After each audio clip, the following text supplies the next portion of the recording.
Petaka pesugihan yang dilakukan oleh Giarto yang mana dulu ketika kecil orang tuanya dibunuh oleh pamannya yang akhirnya hidup menjadi seorang anak kecil sebatang kara mendapat siksaan dari pamannya. Tapi ketika tumbuh dewasa berbanding terbalik karena Giarto menjadi monster yang haus darah dan akan harta.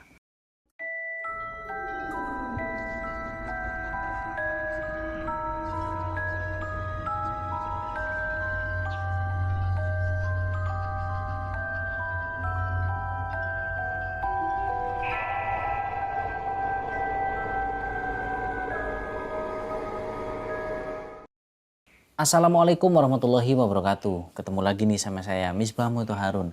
Apa kabar kalian semua lur, teman-teman semua? Semoga kalian senantiasa dalam keadaan yang sehat selalu. Amin ya robbal alamin. Nah, pada kesempatan kali ini saya akan bercerita tentang pesugihan. Nah, pesugihan ini cerita datang dari 3 orang narasumber. Ini 3 nih sekaligus narasumbernya. Nah, ketiga-tiganya ini itu teman dari si pelaku dan ketiga orang ini yang menjadi narasumber, mereka itu yang mengantarkan sang pelaku melakukan pesugihan. Tapi seperti biasa untuk nama dan tempat sengaja saya samarkan karena demi untuk menjaga privasi, keamanan dan juga kenyamanan orang-orang yang terlibat atau mengalami peristiwa ini. Dan juga memang permintaan dari narasumber untuk disamarkan. Nah baiklah, pasti kalian penasaran kan dengan ceritanya, gimana nih kelengkapannya.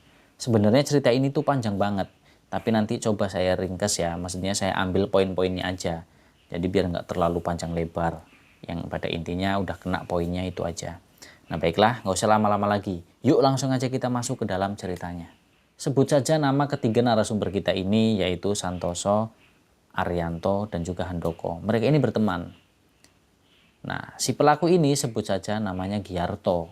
Nah Giarto ini adalah anak tunggal dari pasangan suami istri saudagar kaya raya. Orang tuanya Giarto ini sangat terkenal karena kekayaannya.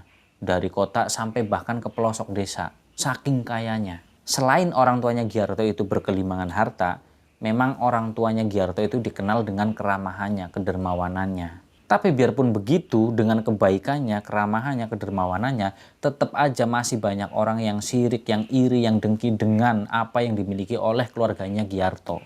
Termasuk pamannya Giarto sendiri yang sebut saja namanya itu Bu Heri.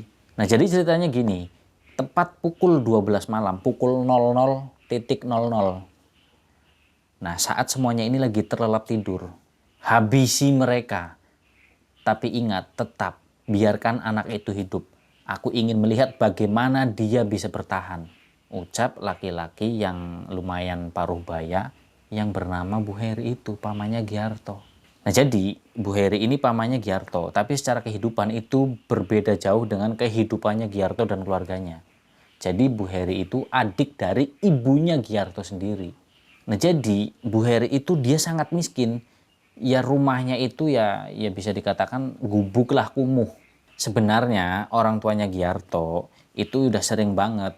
Nah bapaknya Giarto ini namanya sebut saja Pak Sabar. Nah Pak Sabar itu sering banget ngajak adik iparnya itu buat tinggal bareng. Atau kalau enggak dibuatkan rumah tempat tinggal yang layak. Tapi nggak pernah mau.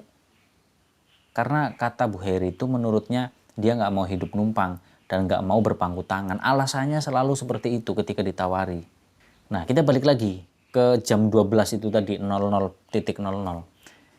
Nah tiba-tiba terdengar suara yang begitu keras, duar, duar, dari atas rumahnya Pak Sabar, yaitu keluarganya Giarto. Terdengar suara seperti ledakan di atas rumah dan itu membuat seisi rumah semuanya kaget dan bertanya-tanya ada apa sebenarnya. Nah kemudian bapaknya Giarto nih, Pak Sabar, dia keluar rumah buat memastikan ada apa nih yang terjadi sebenarnya. Nah mereka ini juga punya asisten rumah tangga di rumahnya, mereka juga semuanya ikut keluar. Nah tapi karena saat itu Giarto masih kecil, jadi sama Pak Sabar, ibu di dalam aja jagain anak kita, apalagi dia anak tunggal kan. Nah bapaknya Giarto, Pak Sabar, keluar bersama asisten rumah tangganya buat ngecek tuh apa yang sebenarnya terjadi. Nah setelah ngecek semuanya, ini Pak Sabar masuk ke dalam rumah dan ketika di dalam rumah, ibunya Giarto yang sebut saja namanya Ibu Rukmana. Nah Ibu Rukmana ini nanya ke Pak Sabar, Pak ada apa? Api Bu, ada api di atas rumah kita. Begitu jawab Pak Sabar. Api? Api gimana maksudnya Pak? Iya ada api di atas rumah kita Bu. Gitu. Dan seketika Pak Sabar dia menjerit kesakitan. Mulutnya menganga seperti seolah-olah ada yang mencekik lehernya. Dan darahnya pun mulai keluar bercucuran dari hidung, mulut, dan juga telinga. Dan tubuhnya Pak Sabar pun seketika ambruk dan Pak Sabar tewas seketika di situ. Nah, istrinya Bu Rukmanah, ibunya Giarto, yang melihat suaminya seperti itu, dia tercengang, dia teriak sambil memeluk erat anaknya si Giarto. Setelah itu, setelah memeluk erat si Giarto kemudian dilepaskan dan Ibu Rukmanah menghampiri suaminya Pak Sabar. Tapi siapa sangka ketika Bu Rukmanah menghampiri Pak Sabar yang udah tergeletak, yang udah tewas. Dan semua seisi rumah, anggota, asisten rumah tangganya semuanya panik. Dan siapa sangka Bu Rukmanah mengalami hal yang sama seperti Pak Sabar. Bu Rukmanah begitu sampai di jasadnya Pak Sabar, dia pegangin, dia peluk. Tiba-tiba Bu Rukmanah mengalami peristiwa yang seperti dialami Pak Sabar. Dia berteriak kesakitan, terus kemudian matanya melotot, mulutnya menganga, seperti ada yang mencekik, hidung, telinga, mulut keluar darah berkucuran dan tewas, ambruk seketika. Satu kejadian, satu waktu, dua nyawa tewas melayang di situ. Si Giarto melihat kedua orang tuanya seperti itu, karena dia takut melihat darah yang bersimbah di bawah. Dia teriak, "Ibu, bapak." Nah di situ kan ada asisten rumah tangga. Ya mereka panik, mereka langsung menggendong si Giarto. Terus kemudian teriak minta tolong ke tetangga, kepada warga. Nah para tetangga ini pada datang berhamburan ke situ. Maksud hati ingin menolong keluarganya Giarto, terutama itu Pak Sabar dan Ibu Rukmanah. Tapi seketika mereka sampai di situ, di lokasi jasadnya Pak Sabar dan Bu Rukmanah, mereka disuguhkan dengan pemandangan yang sangat tidak biasa. Jasadnya Pak Sabar dan Bu Rukmanah yang tergeletak, itu tiba-tiba terbakar. Terbakar oleh apa? Api, tapi apinya ini bukan api biasa, tapi api banaspati. Nah warga dan para asisten rumah tangganya yang melihat hal tersebut kemudian langsung bergegas mengambil air dengan ember dan menyirami kedua jasadnya Pak Sabar dan juga Bu Rukmanah. Tapi anehnya api itu terus berkobar nyala walaupun udah dihujani dengan air yang begitu banyak. Tapi nggak mempan, tetap aja api itu masih nyala berkobar. Dan sampai meluluh lantakan jasadnya Pak Sabar dan juga Bu Rukmanah. Nyaris menjadi abu. Nah si Giarto, anak semata wayangnya, dan kedua orang tuanya tewas di tempat pada saat itu, ya kini menjadi sebatang kara. Semua harta, rumah, dan lain sebagainya aset diambil alih oleh pamannya, yaitu Bu Heri. Ya karena cuma si Bu Heri aja, kerabat dekat, saudara dekat dari orang tuanya si Giarto. Nggak ada yang lain, karena orang tuanya, mbah-mbahnya Giarto ini udah meninggal semua. Dan si bapaknya Giarto, Pak Sabar, juga tinggal hanya satu. Saudaranya udah pada nggak ada. Dan si Giarto pada saat itu masih sangat terlalu kecil untuk hidup seorang diri. Karena usianya itu baru 4 tahun. Nah terus karena si Giarto ini sebatang kara, akhirnya si Giarto ini dirawat oleh pamannya yaitu Bu Heri selama bertahun-tahun. Sebenarnya Bu Heri itu sama sekali nggak sudi buat ngerawat si Giarto. Tapi karena dia takut nanti tercium kejahatannya sehingga dia terpaksa merawat Giarto mau nggak mau. Nah kemudian 6 tahun berlalu, usianya udah 10 tahun nih Giarto. Nah si Giarto ini tumbuh jadi anak yang pendiam. Sebenarnya Giarto ini anaknya tuh baik dan sopan, tapi seiring berjalannya waktu, dulu ketika si Bu Heri ini merawat si Giarto dengan berpura-pura baik, sekarang mulai menunjukkan sifat aslinya. Siksaan demi siksaan setiap hari dirasakan Giarto. Dan karena itu semua membuat si Giarto ini sadar bahwa dia merasa tidak aman di rumahnya sendiri. Dan akhirnya dia berpikir membulatkan tekad untuk melarikan diri kabur dari rumah itu. Rumahnya sendiri, rumah orang tuanya. Yang dimana rumah orang tuanya itu sudah dikuasai oleh pamannya yaitu Bu Heri. Nah jadi si Giarto ini dia kabur tengah malam dan perginya nggak tahu entah kemana tanpa tujuan.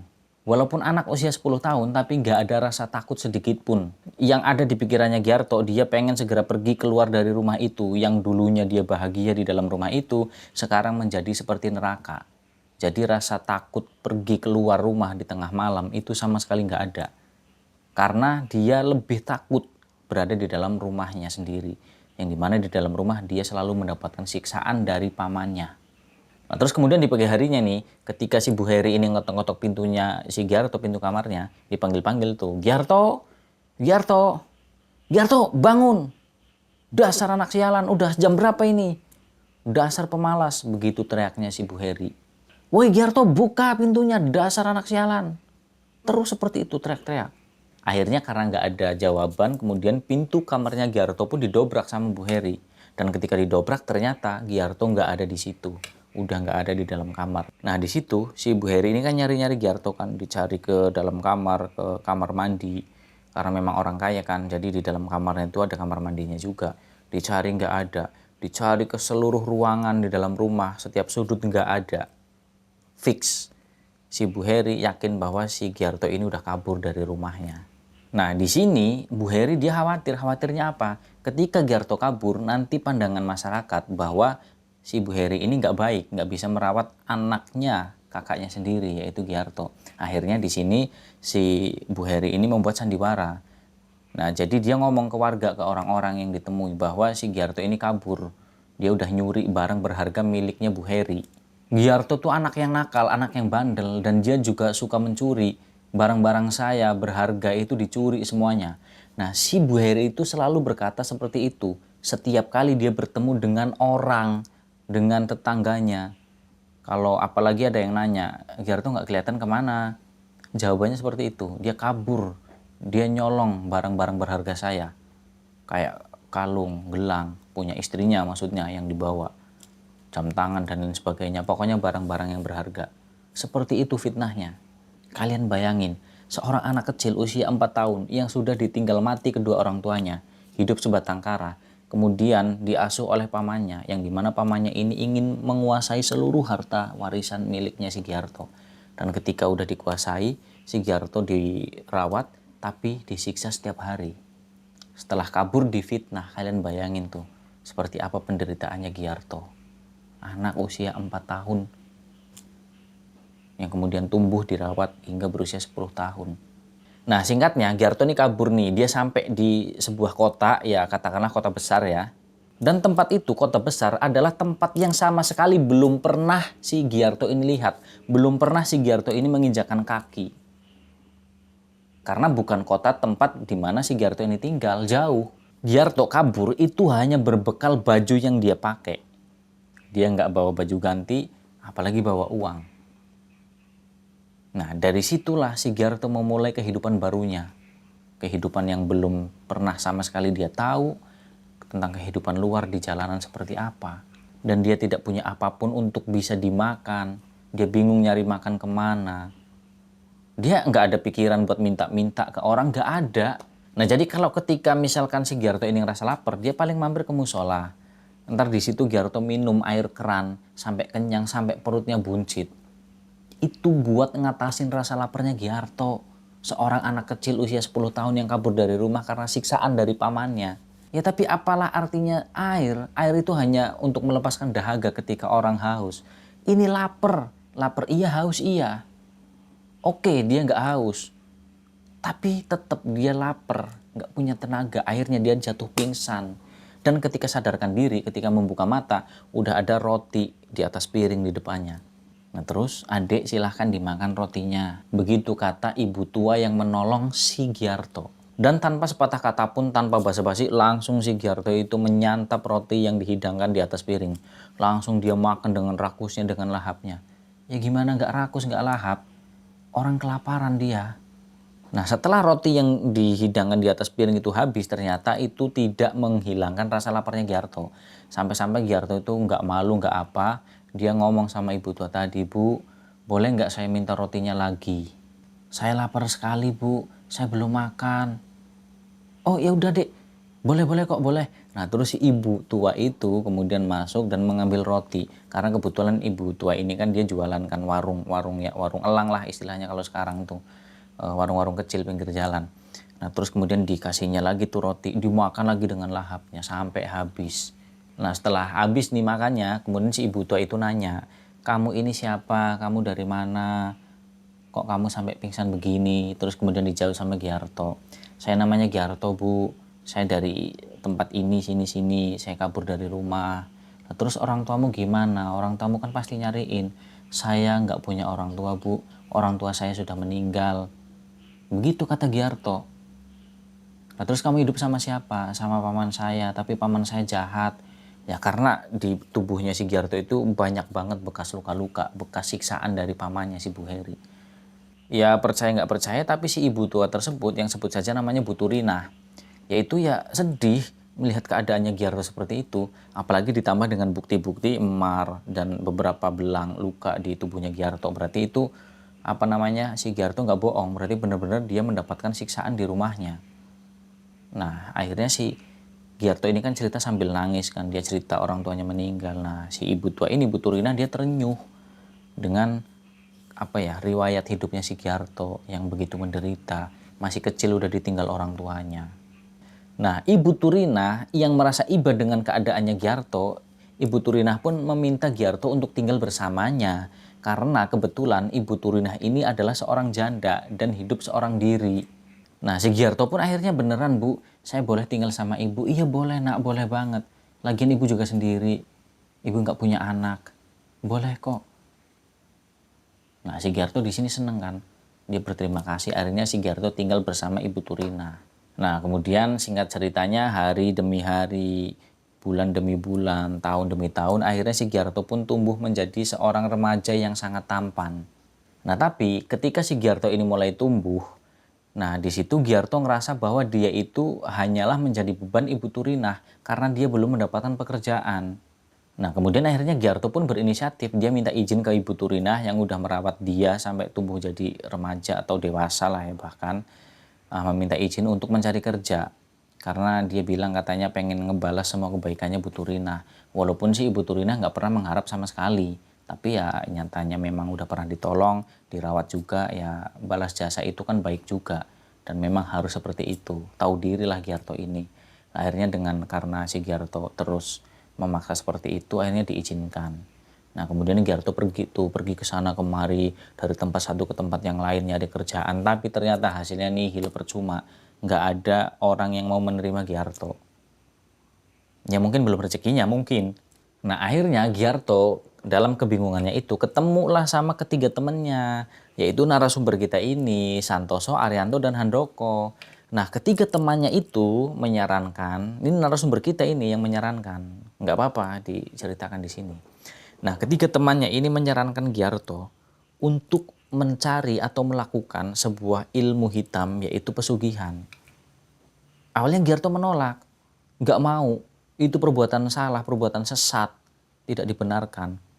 Nah tapi karena iming-iming diceritain sama ketiga temannya ini, awalnya sebenarnya ya narasumber kita ini yang tiga orang ini ya apa ya, hanya cuma mengira-ngira saja, jadi mereka juga nggak tahu apa konsekuensinya, resikonya seperti apa yang harus dikorbankan. Mereka nggak tahu, yang mereka tahu itu ya pesugihan berarti kayak semacam ilmu, tapi ilmu yang bisa mendatangkan kekayaan, nggak ada konsekuensinya sama sekali yang mereka tahu awalnya.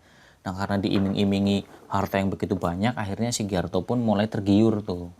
Nah kemudian di hari Rabu pagi, si Giarto ini diantar oleh ketiga temannya, yaitu Santoso, Arianto, dan Handoko. Diantar kemana? Diantar mencari rumah dukun yang bisa mengajari atau memperantarai Giarto ini melakukan pesugihan. Pergilah mereka mencari alamat rumah sang dukun. Nah kebetulan salah satu di antara mereka itu ada yang udah pernah datang ke situ, pernah mencoba melakukan pesugihan tapi gagal. Nah jadi mereka itu masuk ke kayak hutan-hutan gitu ya, tapi bukan hutan belantara.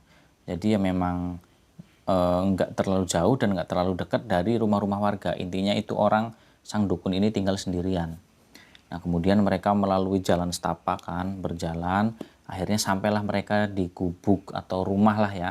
Nah ternyata itu rumahnya sang dukun. Nah terus si Giarto nanya, ini bener rumahnya?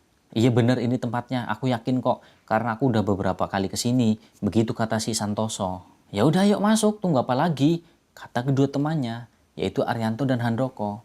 Ya udah akhirnya mereka berempat masuk tuh ke dalam rumah. Sebelumnya mereka sempat mengetuk pintu, tapi mereka ternyata dibuat kaget ketika mereka mau mengetuk pintu, ada seorang laki-laki tua keluar dari rumah tersebut membuka pintu dan mereka kaget.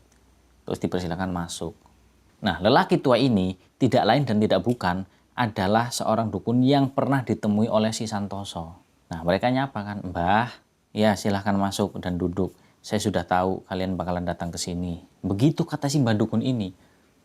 Nah, Giarto yang sama sekali nggak tahu kan, baru pertama kali ke situ kan heran, bingung, loh tahu dari mana? Masa iya ketiga temannya udah ngabarin duluan? Nggak mungkin. Ngabarin gimana? Wong itu juga mereka ketemu mendadak langsung ke situ. Nah, terus ketika udah ngobrol ke sana kemari ngalur ngidul kan, si Giarto pun ngomong dia niatnya pengen apa berdasarkan dari saran dari temennya itu. Nah, kemudian ngomong dia pengen melakukan pesugihan. Nah, si Mbah Dukun ini nanya, "Apa kamu yakin mau melakukan pesugihan?" Sempet nanya Mbah Dukunnya itu, ya karena buat memastikan. Jadi kalau ragu mending gak usah. Dan di sini Mbah Dukun juga menerangkan bahwa pesugihan yang akan dilakukan oleh Giarto jika dia yakin dan mantap akan melakukan, itu resikonya sangat besar. Tapi walaupun resikonya sangat besar, begitupun sebaliknya, harta yang akan dia dapat pun juga sangat berlimpah dan sangat besar. Dan kemungkinan si Giarto bisa menjadi orang yang sangat kaya raya. Nah, si Mbah Dukun ini nanyanya juga kayak orang yang emosional gitu. Jadi kayak matanya sambil melotot, kayak ada penegasan gitu loh. Nah, Giarto akhirnya nanya, karena tergiur itu tadi walaupun resiko besar tapi dia dapat harta yang begitu banyak. Nah, Giarto nanya, "Mbah, saya mantap, saya yakin. Terus apa ada persyaratan yang harus saya lakukan?" Giarto nanya kayak gitu. Dia udah tergiur. Persyaratan yang harus kamu lakukan, harus kalian cari. Kalian ini maksudnya kepada 4 orang tersebut pemuda. Tapi ya tujuannya ke si Giarto karena dia yang mau melakukan pesugihan. Persyaratannya itu, kalian besok pada malam Jumat Kliwon, kalian datang lagi ke sini dengan membawa persyaratan yang aku minta. Apa, Mbah? Persyaratannya, kambing berwarna hitam 1 ekor, kambing jantan. Dan kambing itu yang belum pernah kawin. Atau masih bujang istilahnya gitu. Atau kalau orang Jawa bilang tuh pupak. Nah, terus kamu bawa kembang 7 rupa ke sini pada malam Jumat Kliwon. Dan satu lagi, kamu harus membawa tanah kuburan yang masih baru. Bawa ke sini sebagai persyaratan. Besok pada malam Jumat Kliwon. Dan jangan sampai terlambat. Karena kalau terlambat maka semuanya akan gagal. Dan harus menunggu bulan depan lagi. Itu pun kalau memang disetujui oleh sesembahannya. Seperti itu kata Mbah Dukun. Nah, terus kemudian dijawab sama Giarto, "Baik, Mbah," sama ketiga temannya juga. Karena dirasa persyaratannya itu nggak terlalu sulit. Karena cuma mencari kambing hitam, terus tanah kuburan yang masih baru, dan kembang 7 rupa. Jadi Giarto bahkan itu yakin bisa mendapatkan semua persyaratan itu dalam waktu yang singkat. Nah, terus beberapa saat kemudian si Giarto dan ketiga temannya pun berpamitan dengan Mbah Dukun dan keluar dari rumahnya. Mereka pergi. Nah, di sepanjang perjalanan mereka berempat, Giarto dan ketiga temannya, mereka itu berpikir gimana caranya bisa mendapatkan kambing sesuai yang diminta oleh Mbah Dukun tadi hanya dalam waktu 1 hari. Dan di persimpangan jalan mereka menuju ke sebuah desa yang dimana tujuan mereka ingin mendapatkan seekor kambing hitam. Terus sampailah mereka di sebuah desa. Dan di desa tersebut sebagian besarnya orang-orangnya itu ya peternak kambing, sapi, kerbau, dan juga petani. Nah, jadi mereka itu terus berkeliling, ngelilingin desa tersebut kan, sampai mereka itu menemukan ada orang yang mempunyai kandang kambing yang berada di belakang rumah. Karena mereka ini mau nyuri, bukan mau beli. Nah, tapi pada saat maghrib nih mau tiba, mereka berempat itu tidak kunjung mendapatkan kambing yang mereka cari. Mereka itu sempat putus asa, wah ini gimana nih, kita nggak dapet kambing, berarti gagal nih kita ritualnya. Kamu gagal nggak jadi orang kaya, Giarto. Nah, tapi Giarto di sini nggak putus asa. Dia tetap, "Nggak, aku pokoknya yakin malam ini kita pasti dapat kambing itu." Nah, ternyata nggak lama beneran. Mereka berempat menelusuri desa tersebut, terus kemudian ke kebun-kebun. Nah, kebetulan mereka itu menemukan ada sebuah kandang kambing yang letaknya itu jauh di pedesaan milik salah seorang warga. Ya karena kalau warga kampung itu kan kebanyakan punya kandang itu nggak deket sama rumah. Nah, yang pertama kali melihat itu Arianto. Tuh lihat tuh, ada kandang kambing. Pas banget ini, lokasinya di tengah hutan. Maksudnya jauh dari pemukiman warga, dari pedesaan. Nah, mereka menuju ke situ dan ternyata benar di situ ada kambing berwarna hitam. Ya kambingnya ini masih remaja, masih usia pupak lah, masih bujangan gitu, belum pernah kawin. Nah, kemudian mereka berempat bagi tugas. Jadi yang 2 temannya si Giarto, yaitu si Arianto sama si Handoko, disuruh jaga. Nah, si Santoso sama Giarto dia eksekusi, dia ngambil kambingnya, dia nyuri. Nah, diambil tuh. Nah, pas diambil udah dibawa kabur. Ya kayak pucuk dicinta ulam pun tiba. Jadi itu kayak sebuah apa ya, rezeki yang udah diatur. Tapi ini rezeki yang kotor, rezeki yang salah. Dan mungkin saya mengistilahkan itu apa ya, dia niatnya nggak baik, nggak buruk. Nah terus diperlancar, dibantu dengan bantuan setan. Nah sehingga lancar, dia dapat kambing hitamnya. Kemudian ketika dia mau bawa ke rumahnya Mbah Dukun, di situ bingung lagi, ini nyari tanah kuburan yang masih baru di mana. Nah kebetulan pada saat itu mungkin ada salah seorang warga yang meninggal dan dikuburkan pada sore hari. Nah terlihatlah ada beberapa rombongan orang membawa keranda yang kosong dari kuburan kan. Nah berarti ada orang baru meninggal nih. Nah yang dua nih temennya si Giarto ini dia sembunyi sambil ngumpetin tuh kambingnya. Nah di situ si Giarto sama satu temannya si Santoso, nah dia kayak bersandiwara di situ pura-pura nyapa sama orang-orang tersebut. Nah setelah mereka orang-orang itu udah jauh, mereka berempat langsung, wah ini beneran nih. Akhirnya nggak susah buat mereka buat nyari tanah kuburan yang masih baru. Langsung dicari, dapet tuh kuburan yang masih baru. Orang yang baru dikubur, yang tanahnya ini masih basah, masih berwarna merah bata, diambillah tuh tanahnya. Nah kemudian mereka bergegas tuh pergi. Nah sambil dalam perjalanan mereka nyari bunga. Nah ini bunga lebih susah lagi nih. Tapi ya itu tadi, kayak setan itu kayak ngebantu gitu loh. Jadi sepanjang perjalanan itu ya nemu aja bunga. Ya bunga 7 rupa itu yang diminta sama si Mbah Dukun. Nah singkat ceritanya mereka dapat nih semuanya. Dan dibawalah persyaratan itu ke rumahnya Mbah Dukun. Sesampainya di rumah diserahkan, Mbah Dukun pun tersenyum. Berarti memang benar kamu sungguh-sungguh. Kamu berniat ingin melakukan ritual ini. Jelas Mbah, jawab Giarto. Karena saya pengen hidup kaya. Saya pengen membalas jasa terhadap ibu angkat saya, yaitu Ibu Turina. Ya udah kalau begitu, kamu siap-siap, kita akan segera mulai ritualnya. Begitu kata si Mbah Dukun. Nah terus Mbah Dukun nanya nih, apa kamu sudah siap? Nah dijawab langsung sama si Giarto dengan girangnya, dengan sigapnya. Siap Mbah, sekarang juga saya siap. Ya udah kalau gitu ikut saya. Nah kemudian si Mbah Dukun ini menuntun kambingnya itu tadi. Nah si Giarto sama ketiga temannya itu bawa kayak kembang terus tanah kuburan tadi. Nah itu mereka dibawa sama Mbah Dukun itu ke belakang gubuknya Mbah Dukun. Ya di kebun lah atau di hutan seperti itu. Nah di situ si Mbah Dukun itu bawa mangkok, mangkoknya itu ya lumayan gede. Nah terus pas nyampe di lokasinya, mangkok itu disuruh pegang sama si Giarto. Nah terus pas gitu langsung tuh mau dimulai eksekusi kambing hitam. Nah mangkok diserahkan ke Giarto, Mbah Dukun ngomong, ini pegang. Kamu tadain tuh darahnya, jangan sampai ada darah setetes pun yang terjatuh ke tanah. Baik Mbah, siap. Kemudian Mbah Dukun langsung menghunuskan goloknya dan memotong lehernya si kambing tersebut. Seketika kambing itu langsung tewas dan mengeluarkan darah yang begitu segar mengucur dari lehernya. Nah, terus ditadain tuh sama Giarto. Sampai beberapa saat kemudian darah itu berhenti mengucur dan itu penuh tuh di mangkok yang lumayan gede. Nah si Giarto nanya nih, Mbah ini darah buat apa? Itu darah buat diminum kamu. Awalnya si Giarto ragu, diminum Mbah? Iya. Kamu minum darah itu jangan sampai ada yang tersisa. Awalnya ragu Giarto dan ketiga temannya ini juga, wah kok seperti ini syaratnya. Nah ya yang namanya darah kan pasti baunya amis dong, menjijikan seperti itu. Nah tapi begitu si Giarto ini lagi ragu, dia udah nempel nih lidahnya, bibirnya ke mangkuk itu. Nah di situ beda. Jadi Giarto pas lidahnya nempel itu dia ngerasain darah itu manis dan berasa seger banget, sama sekali nggak ada bau amis. Nah akhirnya ya si Giarto minumnya lahap banget. Dan bahkan nih si Giarto di sisa-sisa mangkoknya itu bekas darah dia jilatin sampai bersih.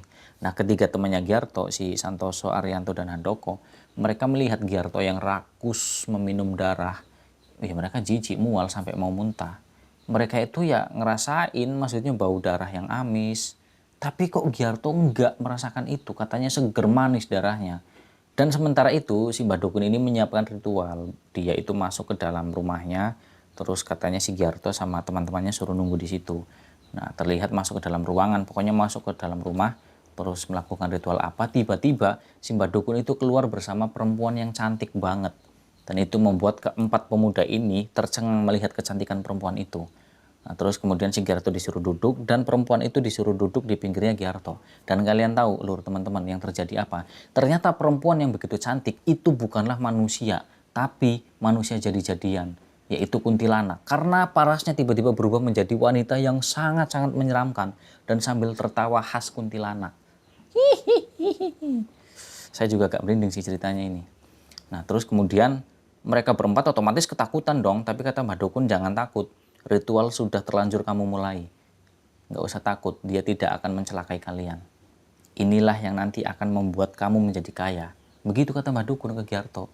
Akhirnya Giarto dengan sangat terpaksa karena dia udah bertekad pengen jadi orang kaya, dia nggak peduliin dia kuntilanak kayak apa, kayak bodoh amat, yang penting bisa jadi kaya.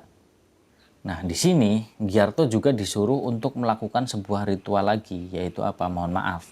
Jadi Giarto itu harus bersetubuh dengan kuntilanak tersebut. Ya otomatis tentu saja kuntilanak itu kembali lagi menyerupai perempuan cantik. Kalau bentuknya masih kuntilanak ya pasti nggak mau lah. Walaupun senekat-nekatnya Giarto tetap mikir, mendingan ritual gagal-gagal deh, mungkin seperti itu. Nah tapi karena si kuntilanak ini menyerupai perempuan yang cantik, ya akhirnya Giarto terbius. Yang tadinya takut, ya jadi mohon maaf jadi bergairah. Sehingga dilakukanlah persetubuhan tersebut. Nah setelah selesai, si Mbah Dukun ini menerangkan kepada Giarto bahwa setiap tahun kamu harus mengorbankan darah suci, darah perawan atau perjaka. Yang dimana darah itu nanti akan diminum oleh perempuan ini atau kuntilanak ini. Nah terus kata Giarto, iya Mbah siap. Tapi kalau misalkan saya nggak bisa memenuhi itu seperti apa Mbah? Kalau kamu sampai tidak bisa memenuhi persyaratan yang menjadi kewajiban kamu, maka taruhannya adalah nyawa kamu. Maka darah kamu yang akan diminum sebagai gantinya. Begitu kata Mbah Dukun. Di situ sih Giarto sempat deg. Waduh kok kayak gini ternyata. Jadi kayak terjebak, tapi gimana lagi udah terlanjur. Dan ketiga temannya ini juga melongo. Ya karena mereka itu cuma ngomong nyaranin aja gitu loh. Jadi ya paling syaratnya itu doang, motong kambing, tanah kuburan, kembang 7 rupa, paling itu. Jadi nggak ada kayak tumbal dan lain sebagainya. Ya karena maklum lah kan belum tahu.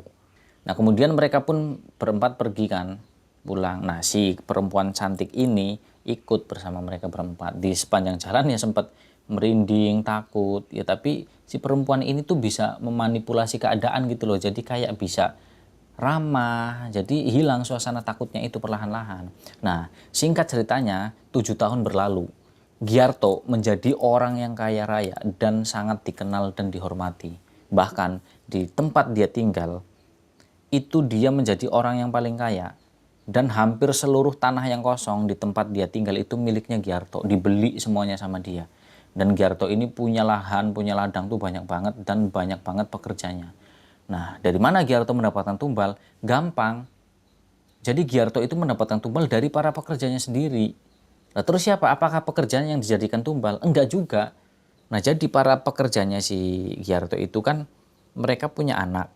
Nah, dengan diiming-imingi uang yang begitu banyak sama si Giarto, akhirnya para orang tua yang tega menumbalkan anaknya, orang tua biadab yang keji, nggak punya otak, nggak punya hati, mereka tega menumbalkan anaknya. Hanya ditukar dengan uang yang banyak. Jadi gitu si Giarto dapat tumbalnya. Jadi para pekerja itu tega menukar anaknya dengan uang. Ada nih satu nih cerita kisah yang ketiga temannya ini tahu persis kejadiannya. Ceritanya ada salah seorang pekerjanya yang menyerahkan anak gadisnya ke si Giarto. Manggilnya Giarto ini kan Den Bagus. Ini Den Bagus anak saya. Silahkan. Oh iya terima kasih Pak. Kemudian si Giarto tuh ngasih ke bapak-bapak tersebut pekerjanya itu uang begitu banyak. Ya kalau istilahnya omongan guyonannya tuh gini, uang itu sampai 3 karung, gampangannya seperti itulah. Saking banyaknya maksudnya di sini tanda kutip. Itu kiasan aja, dikasihnya tuh. Nah terus kata si Giarto, ini uangnya silahkan bapak dan istrinya pergi jauh-jauh dari kota ini, dari desa ini. Jauh, nggak usah pernah balik lagi ke sini. Silahkan kalian pakai uang itu buat beli tanah, beli rumah, atau apalah gunakan seperlunya. Makasih Den Bagus. Diserahkan tuh anak gadisnya sama orang tua biadab itu. Nah anak gadis yang masih kecil, ya usia 9 tahun, yang masih sangat polos, yang ditinggal sendirian, yang akan dijadikan tumbal oleh si Giarto, oleh orang tuanya yang sangat biadab.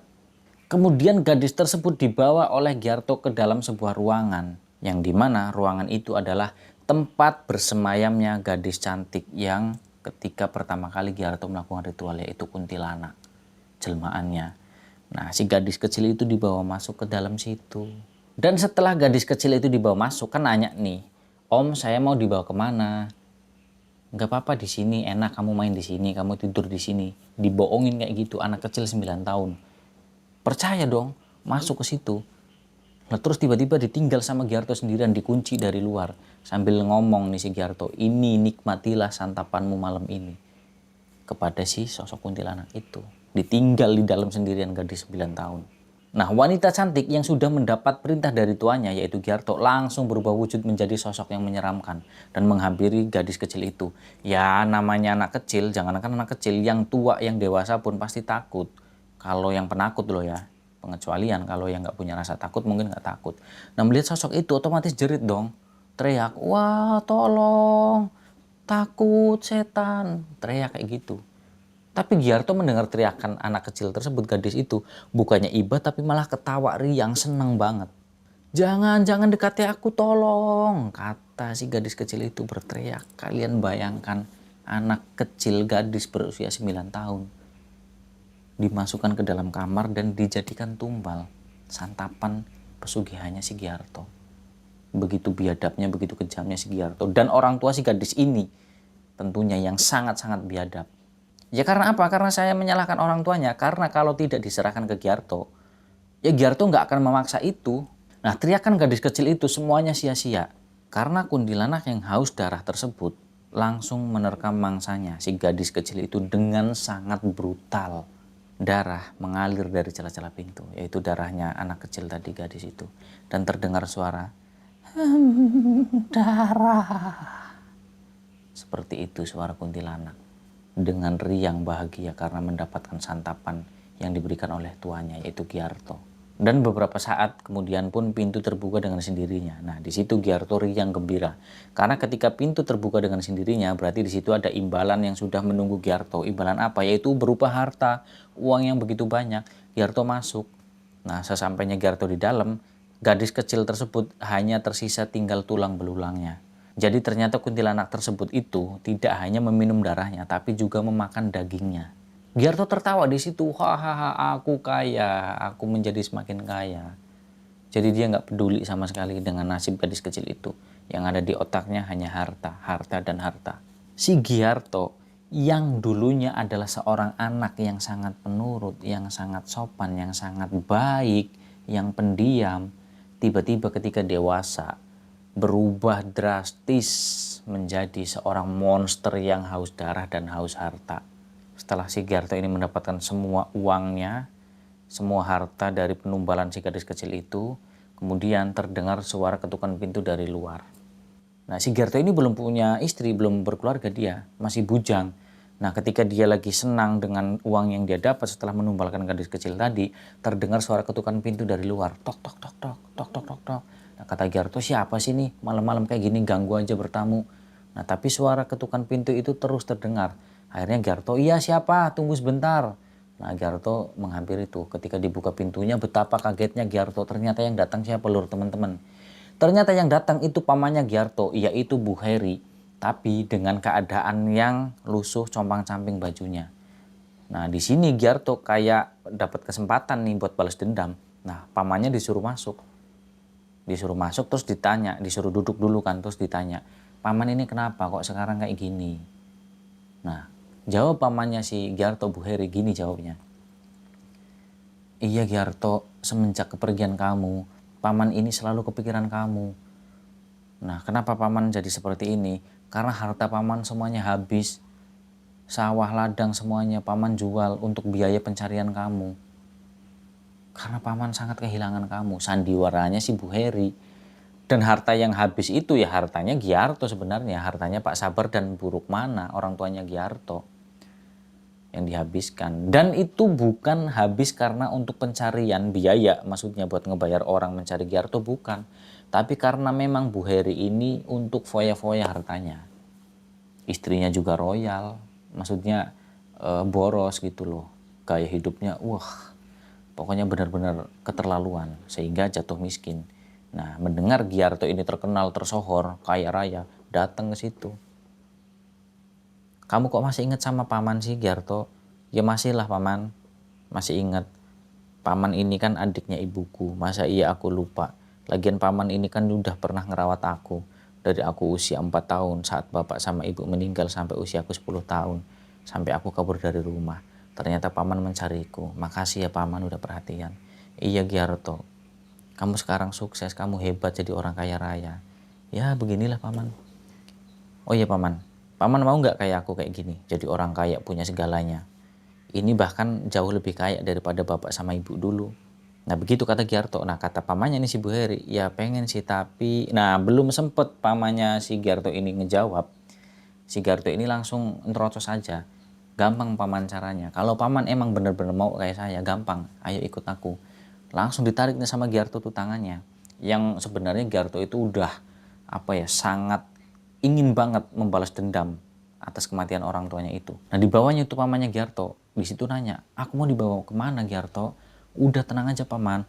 Paman pengen kaya kan, biar sama kayak aku kayak gini punya segalanya. Ayo di sini.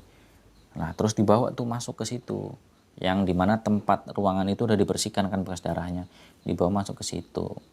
Ya awalnya ketika masuk biasa-biasa aja, nggak ada apa-apa, lampu dinyalain kan, ya biasa kayak kamar biasa. Nah terus begitu masuk ke dalam, terus ini paman suruh ngapain di sini? Udah pokoknya paman di sini, nanti paman bakalan tahu.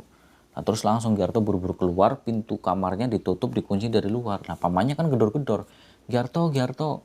Nah di situ tapi Giarto malah ketawa sambil ngomong gini, wahai gadis cantik, pujaanku, sesembahanku, memang tadi kamu sudah kuberikan gadis perawan, tapi biarlah lelaki tua ini menjadi bonus.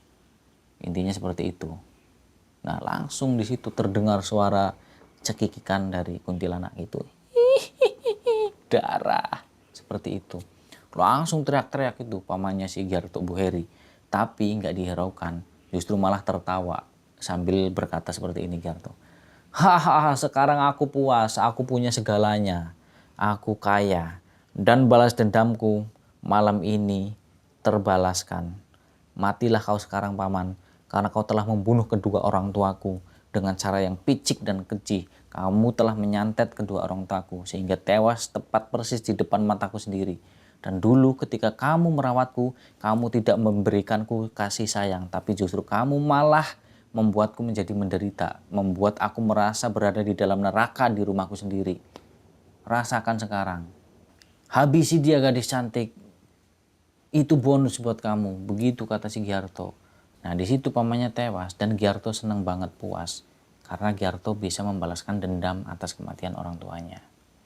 Nah terus setelah kematian pamannya ini, si Giarto pun akhirnya menjadi semakin bertambah kaya. Nah singkat ceritanya lur, tahun-tahun pun berlalu setelah si Giarto ini menumbalkan gadis kecil itu tadi kan, hartanya semakin bertambah. Nah tapi yang namanya sesuatu apapun itu, apalagi kekayaan harta ya, apalagi ditambah dengan didapat dengan cara yang seperti itu, pesugihan, seperti jalan yang dipilih oleh Giarto. Nggak ada yang kekal, nggak ada yang abadi, pasti nanti di tengah jalan akan mendapatkan sandungan, apalagi itu pesugihan, yang sudah jelas pasti itu adalah tipu daya dari jin, dari setan, yang menjerumuskan kita, yaitu Giarto, seperti contohnya itu. Nah akhirnya dia bingung nih, buat mendapatkan tumbal karena para pekerjanya itu. Nah jadi sekarang para pekerjanya Giarto itu sama sekali nggak mau menukar anaknya dengan uang, atau maksudnya untuk dijadikan tumbal Giarto, nggak ada yang mau sekarang. Jadi mereka lebih sadar bahwa anak lebih berharga daripada uang, daripada harta. Jadi mereka lebih memilih mengundurkan diri keluar dari itu tadi, bekerja dari Giarto, merawat lahan ladangnya semuanya. Daripada anaknya jadi tumbal, lebih baik kehilangan pekerjaan. Jadi para pekerjaannya memilih seperti itu. Nah akhirnya Giarto kan kebingungan, dia nyari tumbal kemana. Padahal dia tahu, ini kalau misalkan dia nggak bisa ngasih tumbal setiap setahun sekali, darah gadis suci perawan atau perjaka, maka gantinya adalah darahnya sendiri.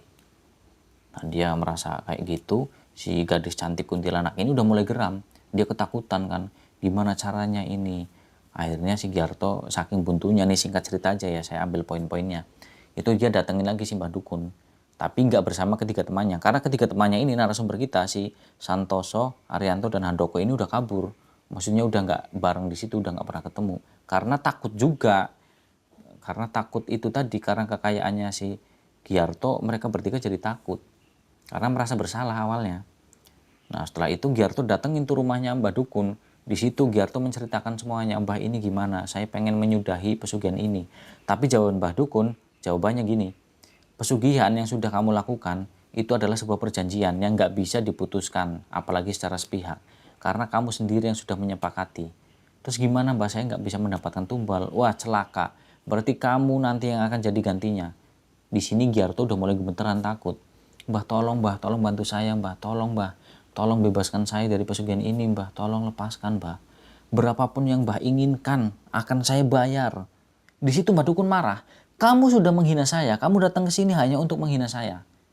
Kamu samakan saya hanya dengan uang.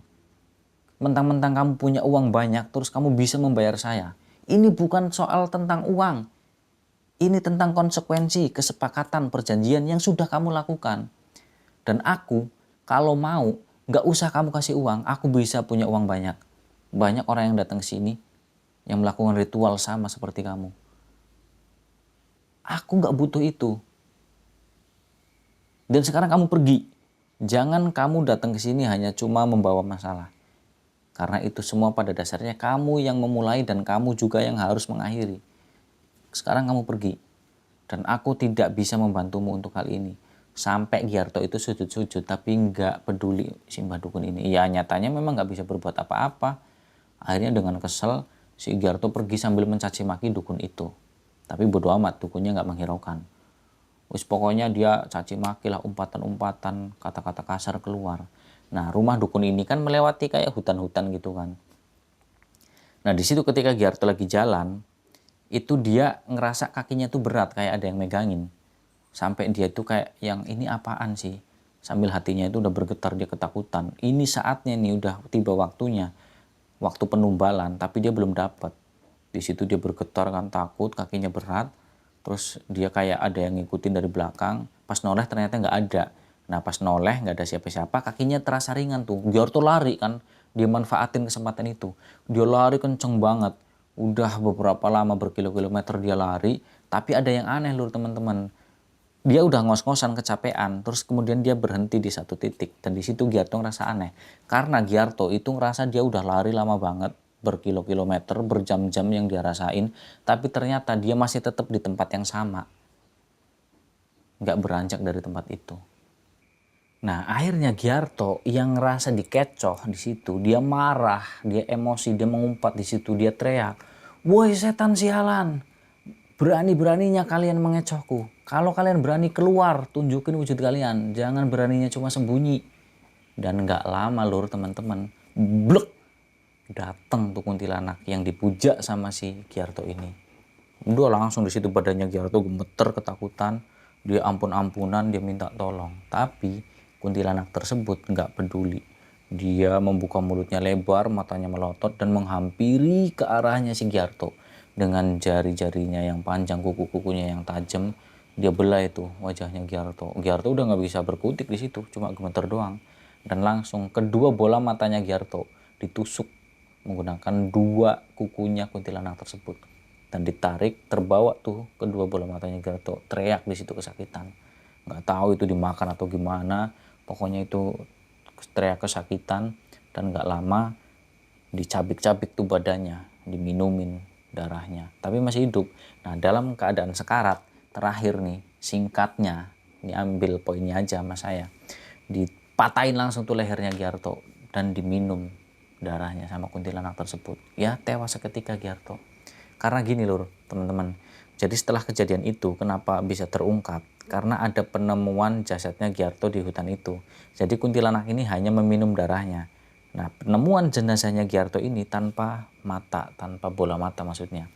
Dan keadaan tubuh yang udah tercabik-cabik kayak dimangsa binatang buas. Terutama dari leher. Kayak digorok cuman bukan kayak bekas gorokan. Jadi kayak tusukan gitu loh, kayak tikaman tapi ya kayak cakaran lah intinya seperti itu. Nah, penemuan jenazahnya Giarto ini diketahui oleh ketiga temannya. Makanya ketiga temannya Giarto, narasumber kita itu berasumsi bahwa kematian Giarto itu memang diincar oleh kuntilanak sesembahannya. Karena lokasi di hutan tersebut tuh memang akses menuju ke rumahnya sang dukun. Ya di sini nggak bisa menyalahkan siapa-siapa, nggak bisa menyalahkan dukun dan juga nggak bisa menyalahkan ketiga temannya, walaupun memang awalnya yang menyarankan itu ya ketiga temannya ini, tapi ya karena ketidaktahuannya tentang pesugihan. Nah akhirnya ketiga temannya Giarto, narasumber kita ini, baru paham dengan yang namanya pesugihan itu memang harus ada yang ditumbalkan, dan di akhir perjalanannya ya si pelaku ini yang jadi tumbalnya sendiri. Nah ini ketiga temannya, si Santoso, si Arianto dan Handoko ini ya apa ya, ngerasa nyesel banget, yang ngerasa bersalah karena udah ngejerumusin Giarto. Tapi ya sebenarnya kalau dibilang salah ya salah semua, bener ya ya namanya manusia, nggak ada yang bener sempurna, tetap pernah melakukan sebuah kesalahan. Ya selain itu saran dari mereka juga memang Giartonya yang tergiur dan dia yang udah buta mata hatinya, sehingga gampang banget dibujuk dan dirayu oleh setan hingga terjerumus ke dalam lembah dosa, sehingga ya itu tadi akibatnya dia sendiri yang harus menanggung semuanya, dia tewas seketika. Lah terus gimana dengan nasib ibu angkatnya Giarto? Nah nasib ibu angkatnya Giarto, Ibu Turina, itu belum sempat apa ya dapat balas jasa dari Giarto karena udah keburu meninggal dunia. Tapi ya alhamdulillah, karena kalaupun nanti dapat balas jasa itu ya bukan dari uang yang halal, bukan dari kerja kerasnya si Giarto, bukan. Jadi tetap di sini peran Allah, peran Tuhan itu tetap masih ada, karena ibu angkatnya Giarto, Ibu Turina, diselamatkan dari harta yang didapat dengan cara yang haram. Jadi ya udah, hartanya Giarto semuanya terbengkalai. Rumahnya yang mewah juga jadi rumah yang kosong, yang terbengkalai, angker. Karena rumah bekas pesugihan, jadi kalaupun ada orang yang kaya pun nggak berani beli. Ya, jadi ya kayak ya paling dari dinas atau apalah gitu kan, nyuruh orang petugas buat ngebersihin itu rumah. Karena apa ya, jadi istilahnya apa sih ya, ya apalah terserah kalian mau namain apa, yang pada intinya tuh kayak dikelola sama pihak dinas atau pemerintah gitu ya setempat. Jadi rumah itu jadi kayak cagar budaya gitu loh. Nah sampai sekarang rumahnya itu masih ada, rumah bekas pesugihan dari si Giarto ini. Tapi ya itu tadi, mohon maaf untuk lokasinya itu nggak bisa saya sebutkan karena tetap masih ada kerabat dan keluarga dari narasumber kita yang memang harus dijaga privasi, kenyamanan dan juga keamanannya. Jadi mohon pemaklumannya. Nah kurang lebih seperti itu lur teman-teman tentang perjalanan hidupnya Giarto, yang dimana awalnya kita kasihan, kita iba pasti dengan historinya, yang dimana orang tuanya itu disantet pamannya sendiri, yang meninggal tepat di depan matanya, terus jadi anak yatim piatu sebatang kara, dirawat oleh pamannya tapi malah disiksa. Pasti iba. Tapi ternyata di perjalanan hidupnya setelah dia dewasa, dia berbalik menjadi manusia yang melebihi dari pamannya. Kalau pamannya oke, jahat sama biadabnya, tapi kan pamannya Giarto, Bu Heri, cuma nyantet bapak dan ibunya untuk menguasai hartanya. Setelah itu udah nggak ada tumbal lagi. Nah tapi kalau Giarto kan lebih parah, dia dapat kekayaan, dia menumbalkan terus hingga akhirnya dia tewas. Dan yang didapat hanya kerugian di dunia dan nggak tahu di sana akhirat, wallahu a'lam, tapi pastinya seperti itu. Nah semoga dari cerita ini kita semua bisa mengambil contoh pelajaran dan juga manfaatnya. Nah pesan dari cerita ini, teruslah bersyukur dengan apa yang sudah kita punya atau yang sudah kita miliki. Jangan pernah sekali-kali terlibat dengan pesugihan yang nantinya akan merugikan diri kita sendiri dan merugikan orang lain tentunya. Pesannya itu aja sih. Nah mohon maaf juga misalkan saya cerita ini banyak banget yang belibet, yang salah dalam bertutur kata, yang kurang bisa dipahami, kurang bisa diterima dan tersampaikan ke kalian semua. Saya mohon maaf yang sebesar-besarnya.